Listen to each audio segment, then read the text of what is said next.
Welcome back to another episode of the Dojo Media Show. We are Dojo Media Co, Raphael and Logan. And this week we're joined by a very special guest, Ebony Ruth. What's up, guys? Thanks for joining us, Ebony. How are you? Yeah, I'm good, thank you. Yeah, had a good day? Yes, busy day. Just getting better from a chest infection, so don't mind the raspy voice. The huskiness? Yeah. No, that's all right. That's all right. Well, look, I'm pretty keen to jump right into your outfit because look how awesome that is. If we can get the camera to just give a nice pan, like it's got skulls, hearts. Like what's the inspiration for this? What was it for? Love this. It was an outfit that I bought from Jaded London in 2020 for my first music video that I put out for my first single, Calling My Name. Nice. Yeah. How'd that video go? Yeah, it was like a full 90s theme. Yeah. So like, hence the yin yang and all the, goodness. Yeah, it was really cool. Honestly, it was like a dream come true. And watching it back for the first time, I was bawling, like just bawling my eyes out. Yeah. And my videographer / filmmaker, he was just loving the reaction too. So I filmed everything. It was really funny. That's definitely what we love the most. Like doing the job is awesome. Like the day of actually shooting is always super fun, right? But just, I don't know, especially when an artist, like there was one music we did where the response was like, change nothing, it's fucking awesome. Yeah. I was like, oh, that's so, yeah. I love it. What's your favorite part of it? Like, is the day super stressful? Are you nervous in front of camera? Well, see, I write the treatment for all my videos. So I love just getting so deep into it. And then I co-direct. So I have like a really strong vision for everything that I want to see. And then we shoot and then I help the finishing editing. So you're part of the whole process. Yes, I can't help it. No. I know what I want. Like artists want to be really involved with it. Yeah. And really care. Yeah.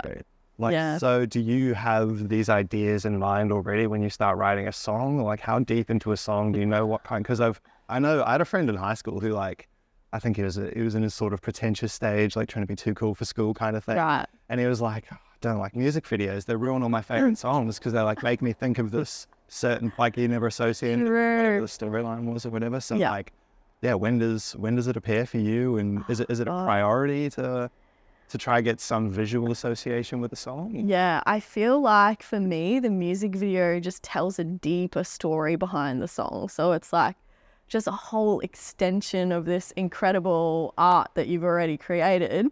And then you get to share your, literal inspiration behind what you've written and bring it to life visually. So sometimes I just get inspiration from other artists, like other bigger musicians, or things just pop into my head out of nowhere. I could be driving in the shower, like just doing something else and think about, this pink. It was just a whole pink room scene, like everything was pink. I got my old Conair TV from when I was a kid, spray painted that pink, put that in there. And just decorated the whole wall with vintage posters from the 90s and early 2000s.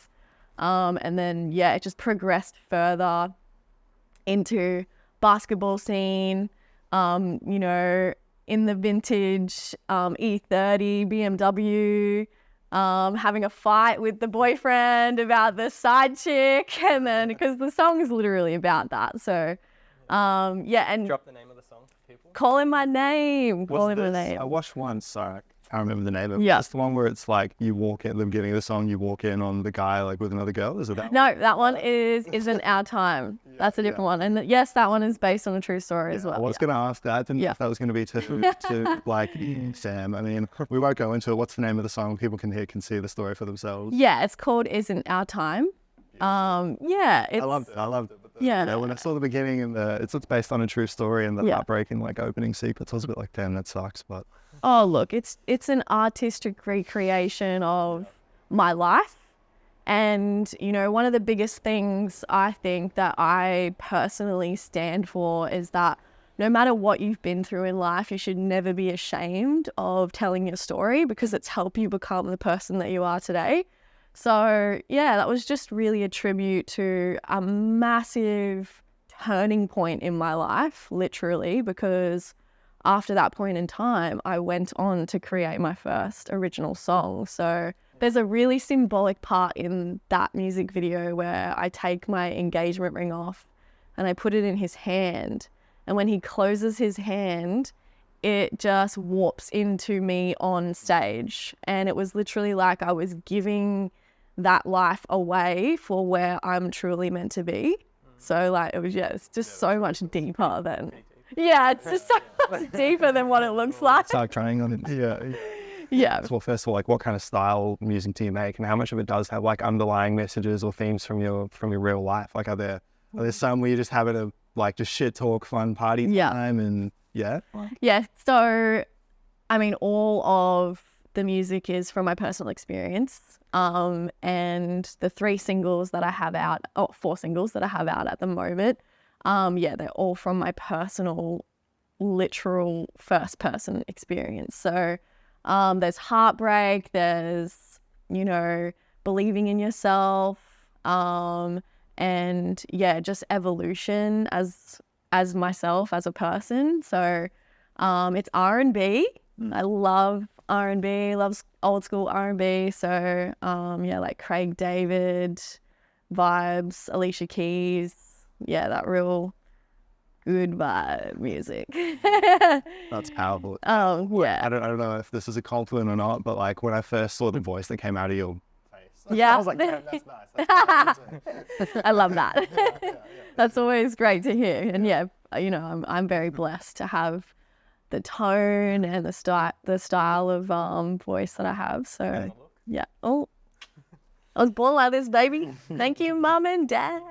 Yeah. So would you say you've had a pretty crazy life, that you have a lot of experiences to draw back? Oh gosh, I mean, I think we all go through things in life. I seem to have some pretty extravagant life experiences when I do tell stories about, especially my dating life. Like, why does it have to be so dramatic? Is it interesting? It's just more inspiration to write music.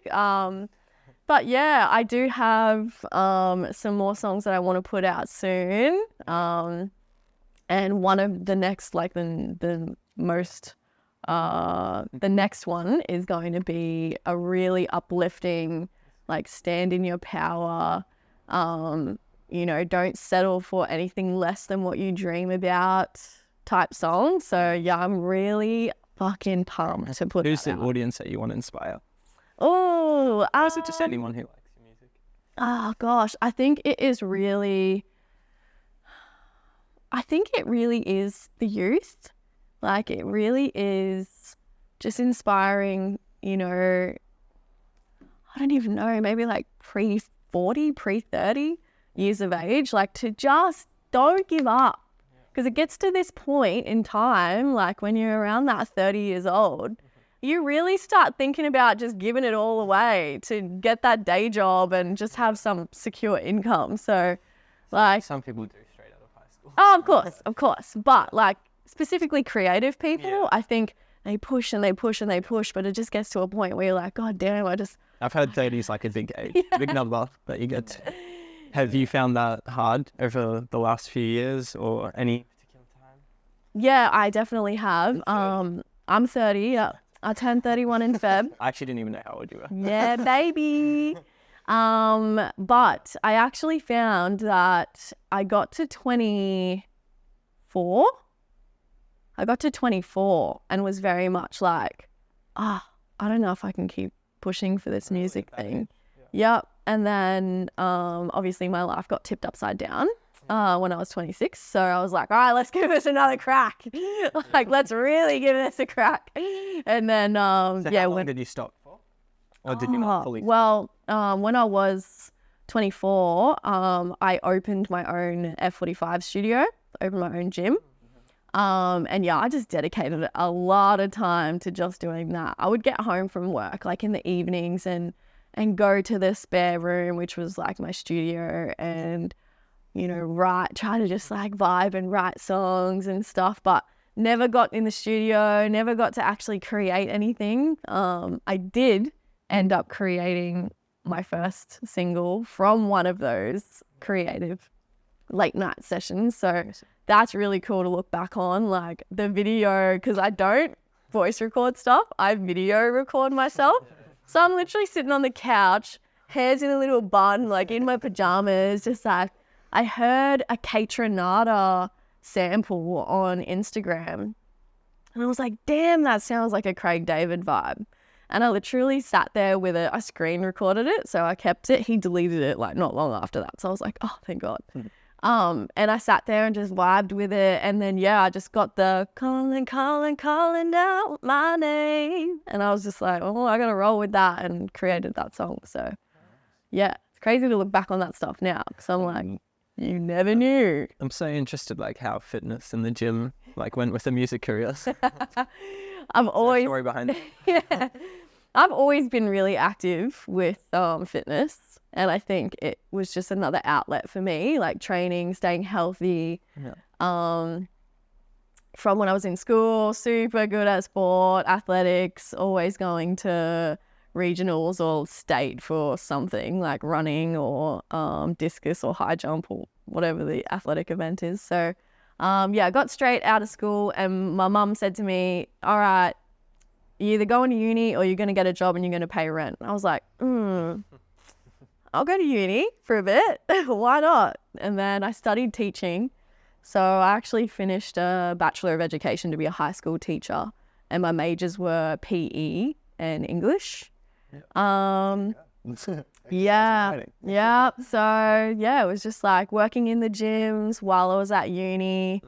And then, yeah, it just it helps having those interests being like quite different from each other. So like there wouldn't really be too much crossover with that. No, there's not. And it's very much that, you know, physical activity for me is another outlet. It is another way for me to cope with my life and, you know, stress release. I think it was our second guess where I sort of compared it to like if you don't meditate, it's your meditation essentially. Yeah. Because it's like you can't really, I don't know what sort of exercise you do. Like I was sort of into skateboarding and like basketball. Cool. It's like if you don't think about it for a second, you're gonna fall off the board, or like you're just gonna miss every shot you take and you get really frustrated. So it's like you need to focus and hone in on it. And I feel like that's just keeps you present. Yeah. Exactly. 100%. It is. Keeps you want to present. feel fit and healthy for your music career as well. Yeah, damn. But did the I music want to look good. Yeah, for sure. Did the music come before the sports? Oh yeah, definitely. So my first performance was when I was 4 years old. And it was pretty old. Yeah, it was when I was kindergarten. It was a graduation performance, and my teacher got me to sing the national anthem. No, I don't like the national anthem. Bit political, but yeah, it was the first thing that I recited by heart and sang in front of probably 100 parents or more, maybe more. But yeah, they filmed it, and it was a pretty big deal. Was it good? It was good. Yep, I still have the video. I can send it to you. I want to see it. Actually, got it exported off of the VHS tape, so that like I could put it in the documentary that I did with my best friend. Yeah, it was nice. I mean, I'm keen to get into that, but just one last thing on your musical journey. You said the next stuff that you're releasing is going to be this like way more positive, uplifting mindset. Yeah. Is it because you're in a way more, like you mentioned off camera, you took a little break from music for a few circumstances. Is coming back into music like the reason that you're now sort of positive and uplifted? And obviously if your life and music goes hand in hand, you must be feeling more this way to make that sort of music as well. The really funny thing, actually, and I'm going to check when I wrote that song. I wrote it with my absolute G of a music producer, Brandon Jonak. He is phenomenal. Cannot put it into words. Shout out to Brandon Jonak. And we wrote it ages ago. It was not recent, which is, you know, the way that the music industry rolls, babe. Like, you write something and next thing you know, it's been 2 years and you haven't even released it. Same with movies and documentaries. You've just been an absolute Rihanna and sitting there listening to your own shit for that long and nobody else gets to enjoy it. So I'm pretty sure I wrote it at least a year ago. That's something we could talk about though. Like a lot of artists seem to just write music and never release it. Sadly. Well, there's actually, shout out to Radiohead, one of my favorite bands. They've got a few, like 2 or 3 songs that they've put on albums. Like that album's from 1992 or whatever. Yeah. And they've released some songs that came out in like 2016 that they'd been you catch live shows in like 1994 of them doing it. So they're just like working on songs for like 20 plus years and the different version. It's like, it's awesome actually being able to hear that. It's basically like a musical documentary in a way. Yeah. Being able to hear like an old version. Like there's one love song, I'm going on a little tangent, but like there's one love song where you can clearly tell he released it on an album after he broke up with his wife. Yeah. And you can tell that it's like post-heartbreak versus the early version of him writing it, where you can tell it's like wanting that sort of, it's just a weird, love. It's crazy. It's like actually being able to hear it in someone. Like, it's a musical documentary basically. But yeah, I mean, it is weird how, so how many songs do you think you sit on or don't release? Oh God. Yeah, I've got 2 that are completely finished and have been finished for like a year now. I really want to be able to do the song justice, and for me that is creating all of the other assets to go with it, aka music video. I've had some really incredible results independently from having that visual aspect with the song, and not just releasing it on its own. So yeah, I feel like almost that the song isn't whole without that music video. And I just love it so much, and the creative process, and that I can share both the audio and the visual together. I like that you care so much about the video. I do, yeah. Yeah, speaking on this, like obviously we all want to get much bigger and better, but do you sometimes just feel really happy with what you've done so far? Just because so many people don't even release anything? Yeah, I think it's been really beautiful that I have followed my passion and I have made the effort to release the songs that are out at the moment. I still want to make a music video for this song called Make Love, which is my most recent single. I didn't make one for it. Not yet. No, not yet. I will though. And then I bet you it'll blow up after that. No. Yeah, so I actually did recently remove my extra songs that I put on my EP though, because I felt that. You said they were released and you took them off. I did. Yeah, I put them out. Any hardcore fans ring you? Yes, a couple. Yeah, Really? I got some DMs. Where's the song? Where did it go? I hate that one. Like disappeared Yeah. on Spotify or something? And I was like, oh, I'm so sorry. I just feel like the industry and the audience at the moment wants to focus on one thing at a time. They're not ready for it. And when I put out, it was an extra 4 songs all at once. I feel like they just got lost. Yeah. And, like I spent so much time and put my heart into all of that. So I feel like I could just keep them with me until I'm ready to actually put them out, maybe one by one. Yeah.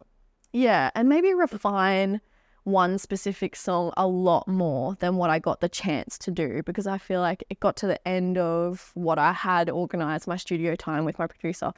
And I felt a bit rushed with just that one song. And yeah, I feel like I could do it.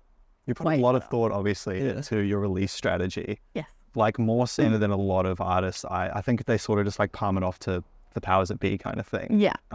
You've said, you're a one-man band when it comes to your work. Like where does that care come from? Like have you released something sort of have you released something and it fell flat? So you're like, I really need to think about it. I team up with Gyrostream to distribute my songs, and they're amazing. They're Brisbane based. And what exactly do they do? They are your music distribution company, so they will put it on all platforms. Yeah. And then I will literally team up with them and pay them to do certain things and service the music. So like connections with radio stations. Yeah, so like pitch the tracks, hopefully get it playlisted, and also So it's like Spotify playlisted, like weekend cruises or something. It's its own little demon, like literally. It was just like some random person at Spotify just like play really well that week and just goes AI. So what, do you actually know too much about it has a lot to do with the pre-save. So that's why a lot of artists will be like, please pre-save my song. It will put me on the radar, especially if they're independent. They're like, you do not know how much this means to me. Please pre-save my song. Everyone's like, bro, I'm going to listen to it when it comes out. And we're like, oh. So yeah, now you guys know, please do your girl a favor and pre-save my song. 100%. I didn't know that. It's like I kind of knew that it was like a big thing. But It's like playlisting. Yeah. And you know what? There is follow on Spotify. So that is like subscribe for YouTube, you know, and that is such a big thing for artists as well, to have a certain amount of followers on Spotify to get certain features and just be prioritized with releases and stuff. So yeah, don't count it out. Like, everything matters to us as artists. So yeah. That's what's the most stressful part of that process then? Actually, I forgot and then remembered that one of the most stressful things was trying to organize what was called the canvas, which is like that little motion video that rolls in the background of the Spotify song while it's playing. I always wonder, because I feel like some of them are just like little snippets from a music video. They are, the majority of the time. But sometimes you actually just have to you just have to film something. Yeah, you got to film something or edit something or put some stuff together. 10 to 15 seconds. Yeah, literally. So that you can add that. It's mainly been visuals from music videos. But, you know, if I have something really specific that I want to include, like, I'll just be really direct with whoever's working with me. Please, can I have this, and this? So, yeah. Remember we spoke about a cool idea of like filming out in nature? Yes. Oh my gosh, literally. I want to do a cover of Alicia Keys' Unthinkable and have a upright piano in the middle of a field and like just What instruments can you play? Guitar and piano. Cool. Yeah. Did you perform like with instruments when you were young too? I did. Yep. So one of my first performances was when I was 16. And that was that 16? Or maybe year 10. Yeah, maybe 14 or 15 at school. Guitar, I played Bubbly by Kobe Calais. Yeah, you know the song. It's like real folky. But it's really funny because there's a bridge in there and I stuffed it up and I like whispered fuck into the microphone. Everyone heard and I just looked at my mum. I was like, I'm sorry. And then I just kept going. So yeah, that was hilarious. But actually I play saxophone too. Wow. Yeah, that was the first instrument. Yeah, I performed with. I love the sound of it. You know what? Sade.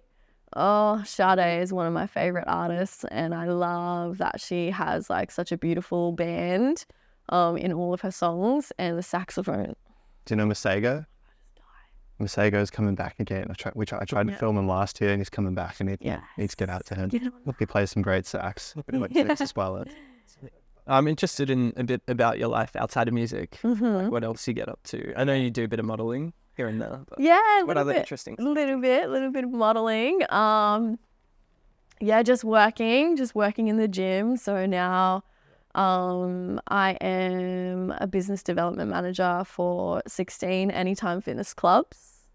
16. Yeah, busy. We're opening 2 more. Keeps me very busy. So. They got on every street. Yeah, they are all around Brisbane. But yeah, so I wish I did have a little bit more time for music, to be honest. And I'll probably, in the beginning of next year, we'll move more towards that. It's just that at the moment, that's where things are. And take up weekends and stuff too. It has, only because we're in pre-opening phase of 2 of the clubs. So it has just been really demanding and making sure that we're doing our best to do that. Any of the people that come into the gyms know you do music? Yeah. Actually, when I was Yeah, I was club manager at Anytime Fitness Paddington for 1.5 years. And yeah, a lot of the regular members knew that I was a singer. And I would just kind of like mention if I was doing any little gigs or stuff, if they wanted to come or, yeah. I run into Ebony on the street. Oh, hey, Ebony, I have a media production company. I run a podcast. What do you do? Yeah. Like, are you a gym manager first? Like, that's your by day? No, I say I'm a singer always because I feel like that's way more aligned with who I am as a person. And then I also, you know, I've got my career side or aspect of my life, which is... At least that's something you enjoy too, not some boring job, you know? Yeah, definitely. I'm a people person. So I love to be able to be around people and help people in a positive way, which fitness definitely is that. Yeah. Mm-hmm. Yeah. What's your ultimate dream? Oh, damn. That That question. Yeah, look, I would actually, I have another passion of mine, which is like I'm really interested in the dynamics of dating. Are you going to make a dating app? No.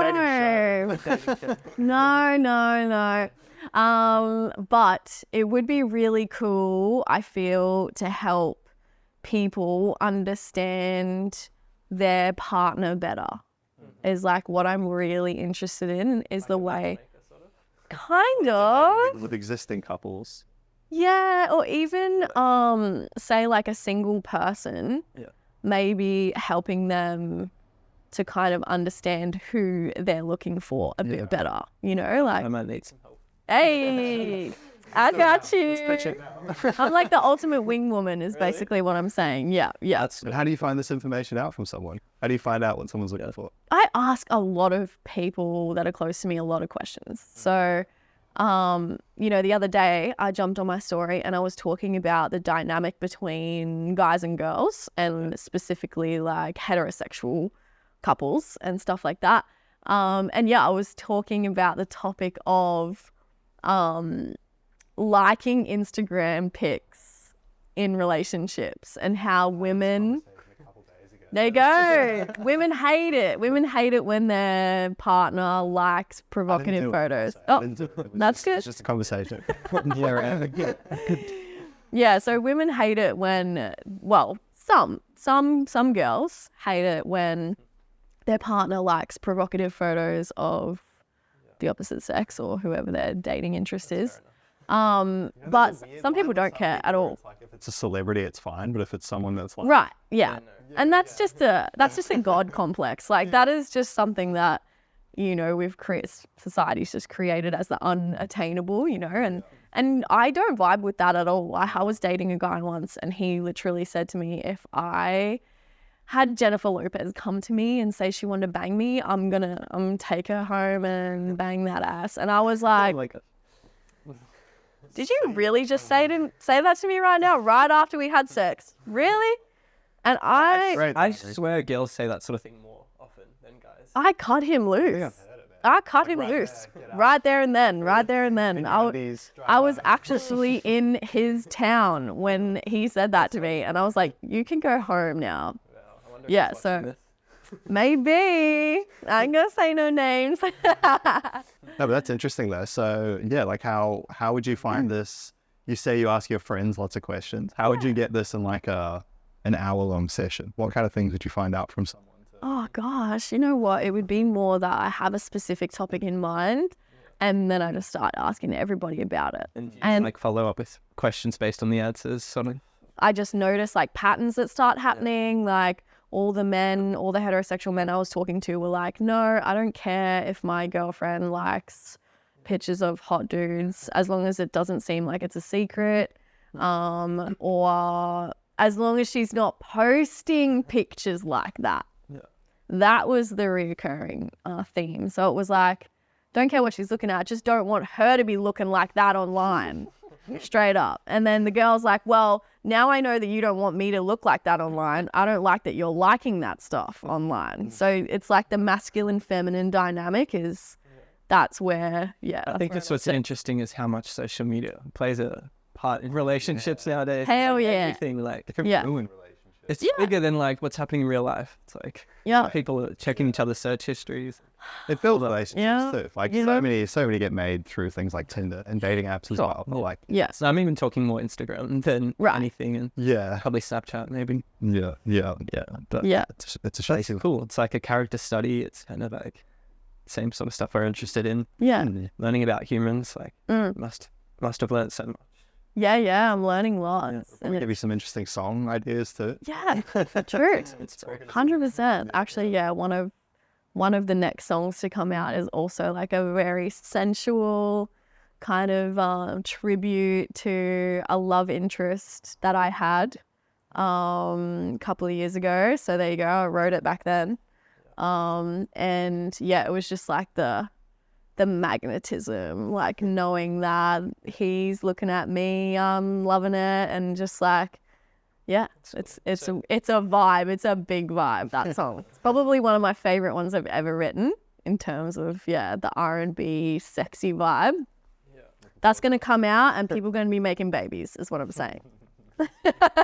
Do you find it easy to like notice your own patterns, or is it just easier to see someone else's?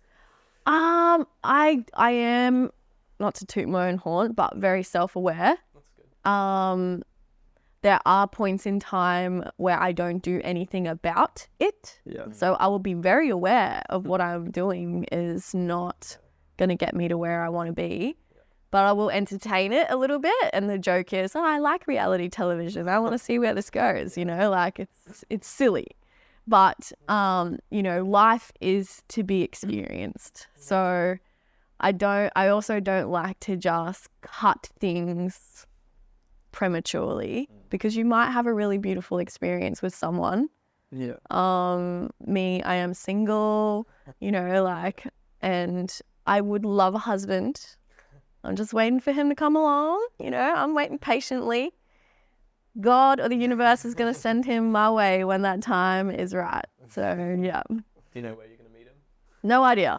Not a clue. No vision like in music videos. Definitely not. I wish I did. Because then I'll be like, oh, no, he's not the one, because I'm meant to be like on the beach, walking around, picking up shells, and he comes over and says, where have you been all my life? So, yeah. If you start this like love finding business. What if you start this love finding business? The guy's just like standing. He's like, I'm just looking for someone who wears like pink get up with skulls and hearts. And But like, you can't like date your client, basically. I I'm so much more picky than that too. Do you like singers?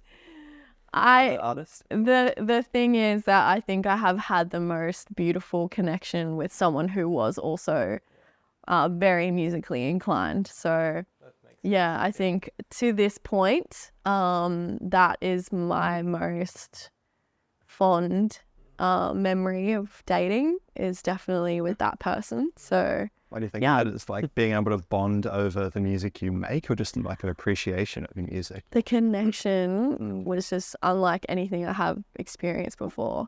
And I think too, because they truly understand what makes your heart beat, and like they'll listen to something you've written and they will just be like, damn, that's good. And you're just like, oh, I love that you love it as much as I do, like it just speaks to you on a whole nother level. Yeah. And it's almost like a cheeky flex. Yeah. Like it is a little bit of an ego boost, I guess, when someone in music looks at your music or listens to your music and they're like, oh, that's so good. We'd love that with videographer girls. There you go. That looks so good. Yeah, I'm not. Does that to your horn? Yeah, Does it? I couldn't be with a singer because I'm a shit singer. So it's just like embarrassing.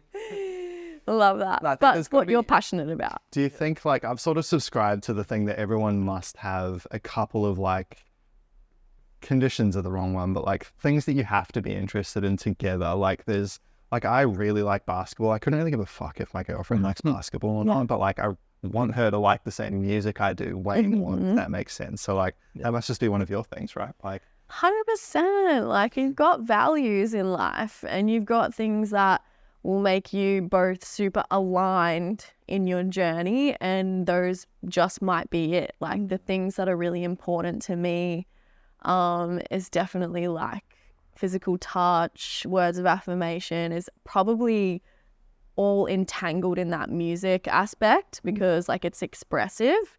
It's very expressive. I love people who are expressive and like not afraid to express what they're thinking or feeling.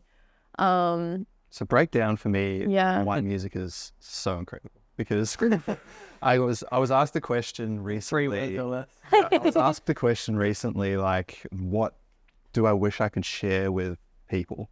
And I was like, how much I appreciate music. To be honest, that was my answer. Because like I know there's some people that just like it but don't love it. Yeah. And I'm like, I wish you could just get it. Yeah. To me, it's like the only thing that can instantly change your mood that isn't a substance, to be honest. Like alcohol, caffeine, drugs, whatever. Like it's the only thing that can do that for me anyway. So I wish I could share that with people. Maybe not everyone's going to find it the same way. Yeah. But in your opinion, why is it so great? Why does it do this to us? Music is a frequency, for sure. And it does. It has the ability to shift your frequency to another level. It's that simple, but also I think it really gives the listener and the artist to be super present. And I think that's what's so beautiful about music and people gathering together for music, is that everybody's bonding. They're all in the present moment. They're all enjoying this frequency, and that's why it's just such a euphoric feeling sometimes, especially you see like the really big artists performing and people are fucking sobbing because they've experienced things in life and attached that to the song. And now, you know, as an artist, you're in front of them, you're singing, you're getting to all just experience that whole thing together. I can't wait to see The Weeknd in November. I'm going to bawl my little eyes out. But yeah, music is just so special because it is unlike anything else. And it can tell stories and make you feel all kinds of emotions, process emotions, you know, like heal through emotions or experiences. And that's what my music's done for me. It's helped me heal from so many experiences, especially, Isn't Our Time. That song was rough to write, and then it was rough to do the music video, but I felt like it was so healing for me to just put that in a little capsule and let it go. Just let go of everything that came along with it. And I think music is just indescribable. Some people will listen to your stuff and really connect with it, and other people you just like it and think it sounds nice. You know, different.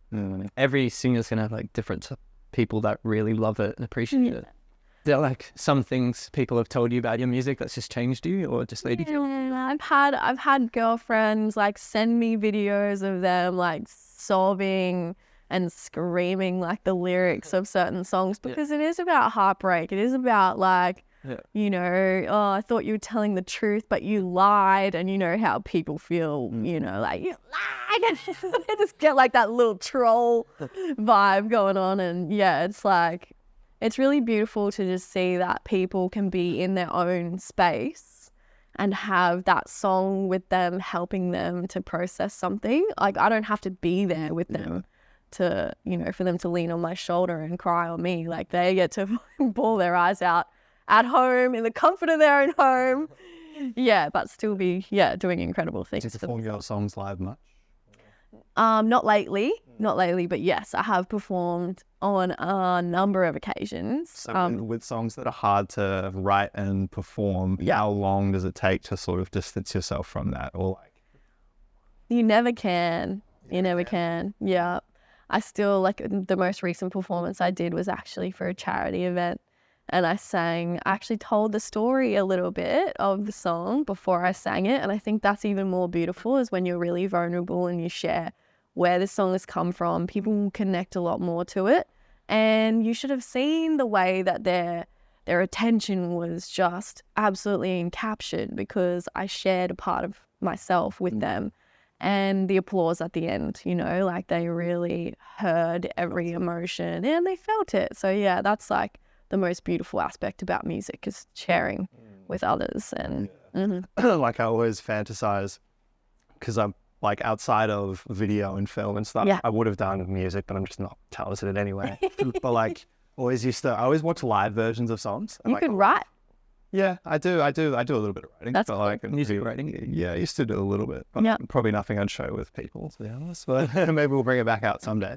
But the point being, like, yeah, I watch heaps of live music, and some of like the things that shock me is when there's like thousands of people singing someone's song. Man, that'd be the craziest. I can't wait for that day. Even surely, if it's not, have you like done a cover before where the crowd sung along really loudly with a cover? Like that's got to be pretty exhilarating too. Yeah. Actually, you know what? Like my most fond performance was at the Wickham for Valley Fiesta.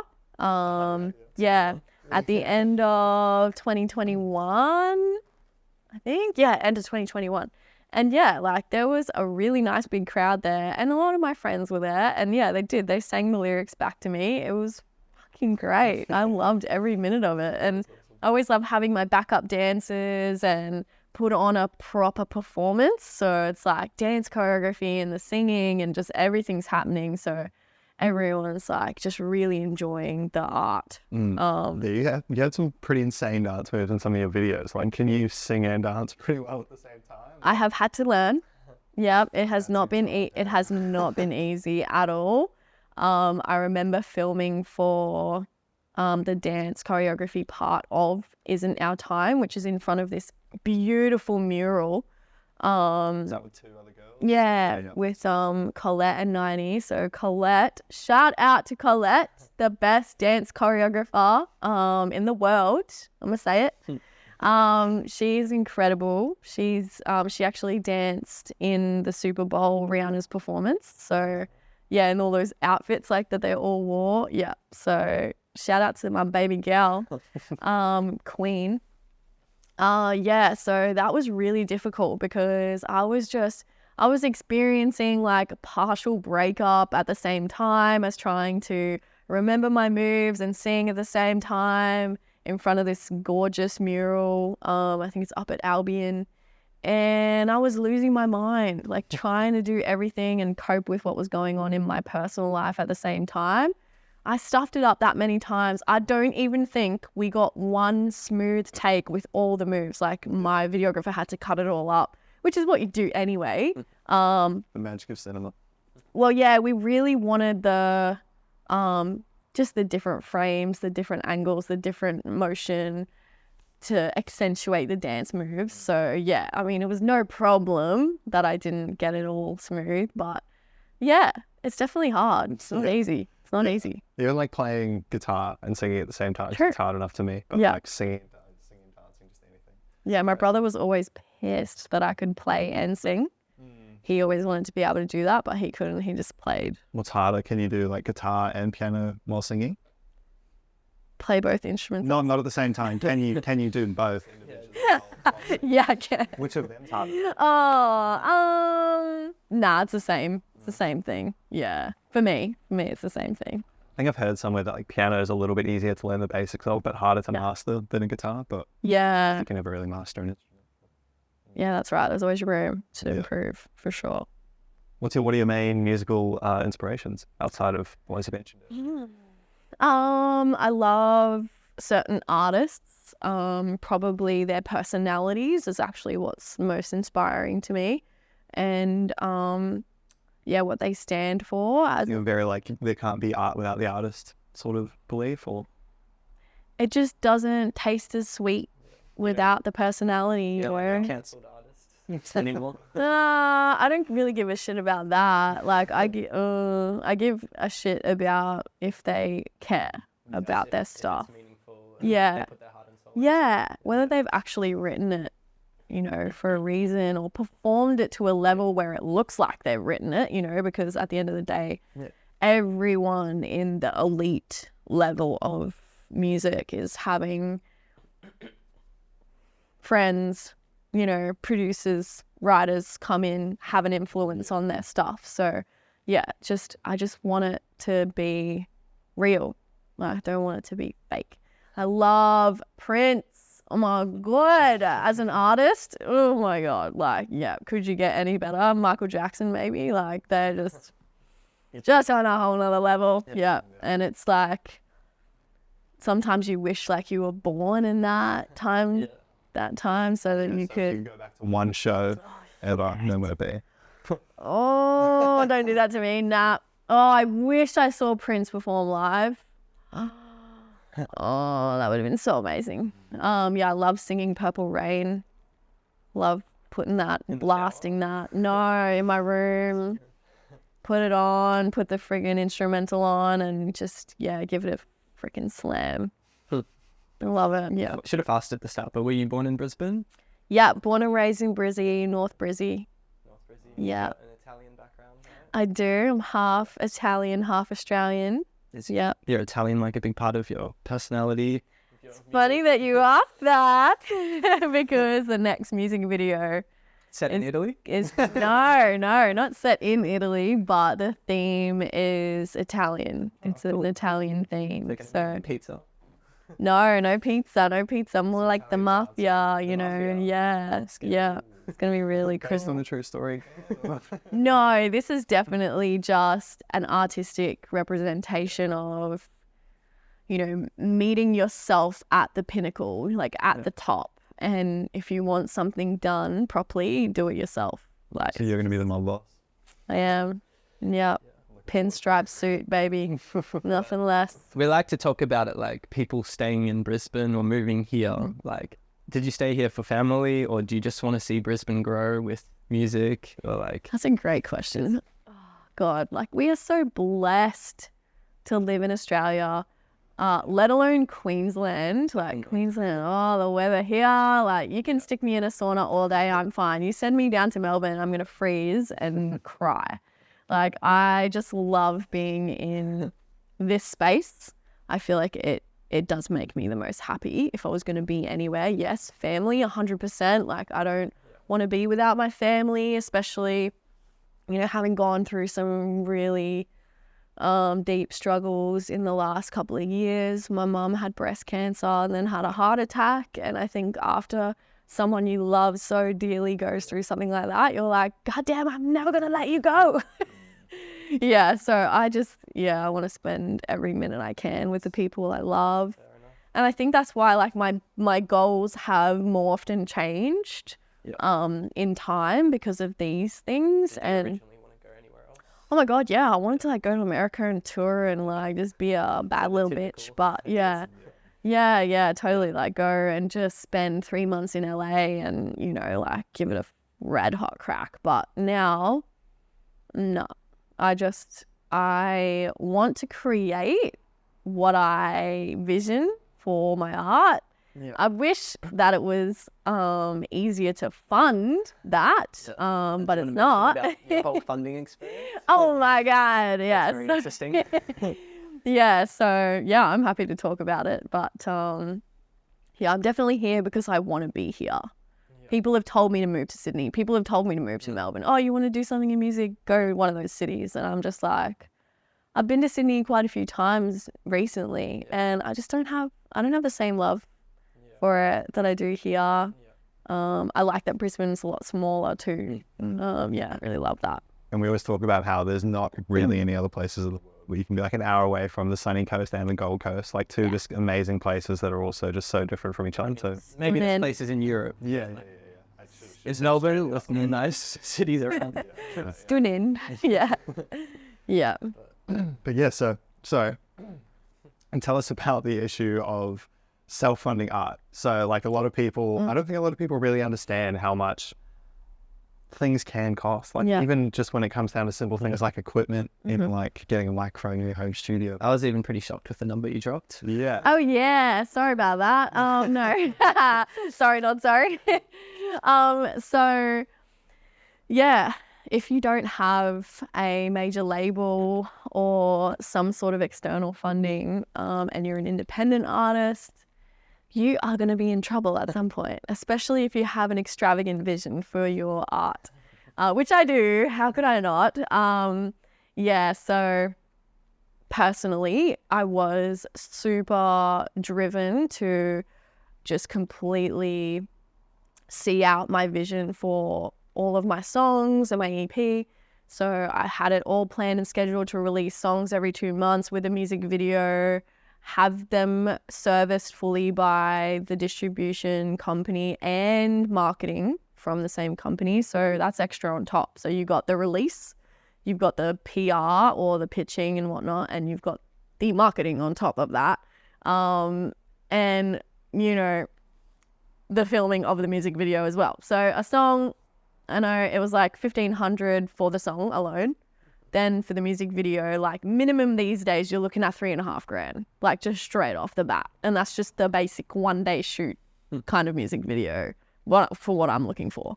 And then you've got all the extras on top of that, all your outfits, all your dances, all your, you know, it's $1,800 for my dancers to dance in a music video, including the choreography and everything. And then you've got hiring all the venues and the places and the cars and the, you know, whatever it is that you want to have in the shoot. So damn, I racked up a decent amount over, what was it? You know, at the time, 3 singles and then an extra EP, dropping that. I really stuff. appreciate your dedication though. Like, I know a lot of people just want to do these cheap videos and like don't really care about all the details and stuff. They might care, you know, like Okay, they maybe I was gonna say might. that. Yeah, Say but that. they It's just- can't. They physically just can't afford that shit. And that's what irks me, is that there might be people who do give a shit and they can't execute their vision because they just can't afford it. And that's so sad, you know. And as artists, we you know, we might perform something, but to be honest, I feel like we just get paid pennies for performing live and things like that. You know, I've performed a 30-minute set before and been paid $50 for it. Yeah. So, you know, like, that's crazy. That's towards crazy. the start or like even That's even now, you know, like, people will ask you to perform at venues as part of, you know, a lineup or I went to whatever. the Facebook music page and they still ask for freebies. And Yeah, people sure. always complaining like you can't pay 100%. your bills with exposure. Yeah. And yeah, it's hard. The creative industry, you know, we don't have any real benchmark to go off of as an artist. Like, what should I be getting paid? I don't even know. If I'm asking like a normal venue that's going to pay me for a gig, it's $100 an hour. That's just kind of the standard for cover artists or live performers. So yeah, but other than that, Be getting paid way more. that'd be pretty nice, you know? Pretty Like nice. considering you're basically the entertainment, like Yeah. that's Like what you it's make an like. event happen. Yeah. If it's yeah. not there, like the vibe of the place is just shit. Like it's Yeah. quiet. People can hear each other like dropping and clinking Yeah. glasses. Yeah. And my best paid performance was the Wickham performance. Yeah.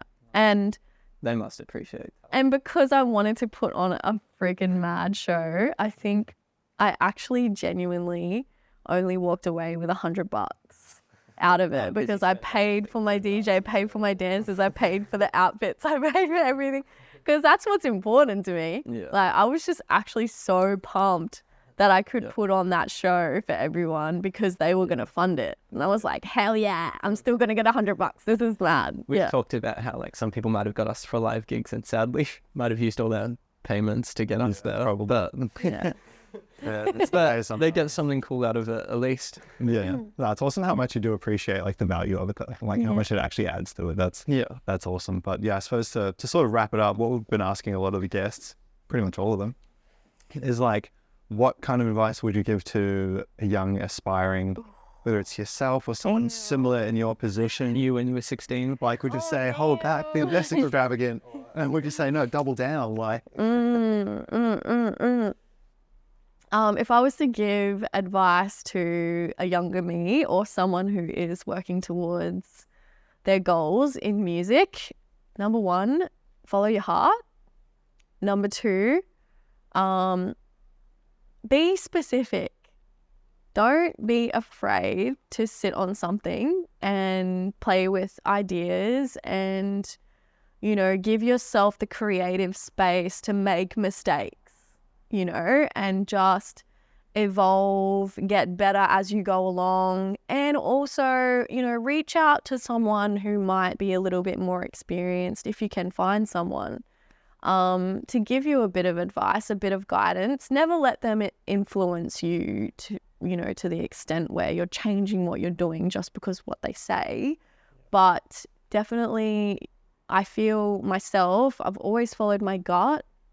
I have definitely taken a bit more time to do things than the regular. People probably just jump and put stuff out or jump and do things. Whereas, you know, the whole writing process for all of these songs was at least 6 to 12 months for me to get them where I wanted them to be. Start writing, flew to Sydney, got live drums from Don Cabrera, who has, you know, played for Delta Goodrum, Conrad Sewell. You know, just adding all these little beautiful, intricate details, and don't rush it. Don't rush. Just take your time, and just reach out if you feel like you need guidance. One of the important things I did do was hire someone who had their diploma in, I think it was music release, like how to release songs. And yeah, she guided me through the whole process of like what I should organize for myself. The music side of things, she was like, you go sort that out and come to me like when that's done. But then after that point, it was like, get everything organized, start doing this, start writing.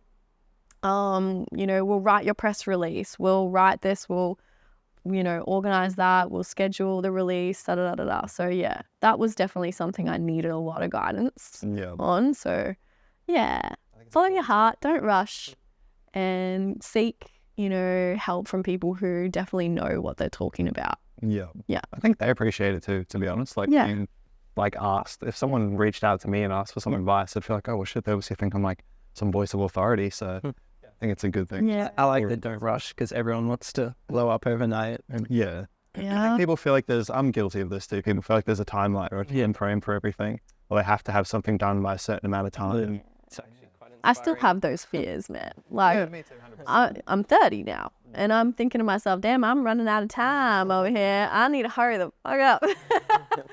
But, you know, I also anchor into the faith and the trust in the universe is going to take me to where I need to be. Yeah. That's like, you know, the whole spiritual aspect of my life is so super important in, you know, doing my music as well. It's very intertwined for me as a person. No, yeah, it's just, you know, as long as well, not so much right, but everything has to be at the time that seems to flow naturally. If you're pushing and forcing something, probably not right. Just chill. Like, just chill. Like when people are forcing relationships together, no, just relax. Take it a step back, you know, just lean out for a minute and just observe, because I feel like that's where things have been more successful for me in life, is not putting all this extra pressure on it. Beautiful. That was well said. Yeah. I really enjoyed, just to sort of cap it off, really enjoyed the line about like music being a frequency and that it can change our frequency. Beautiful. I'm going to sit with that one. I really like that. But yeah, I guess to sort of end it on a nice note again, huge thanks to Marty, who actually owns this place, Cupid-like Music in Fortitude Valley. How good's this venue? This beautiful space. I walked in and had a heart attack how gorgeous it is. I was like, oh my God. I said it like maybe 100 times. So Marty, my G, this is the spot. I will come and hang out here more. You're going to see me around. Have to buy a few records off you. Yeah. Those events and all that. Marty's just overall a great guy. Like, hell big shout out. Love it. Love it. Thanks heaps for letting us use the space. Thanks heaps to you, Ebony, for coming along and speaking to us. Really love the chat. Thank you. It's really filled my cup. So yeah, thank you so much for your time and all the questions. And I think, it re-inspires, you know, people when they get to talk about what they love. So yeah, really, really thankful. Yeah. And I can tell you've been passionate talking about it the whole Hopefully time, we'll get you back at some point. Hell yeah, I'll come back. Awesome. Deal. Thanks, Ebony. All right.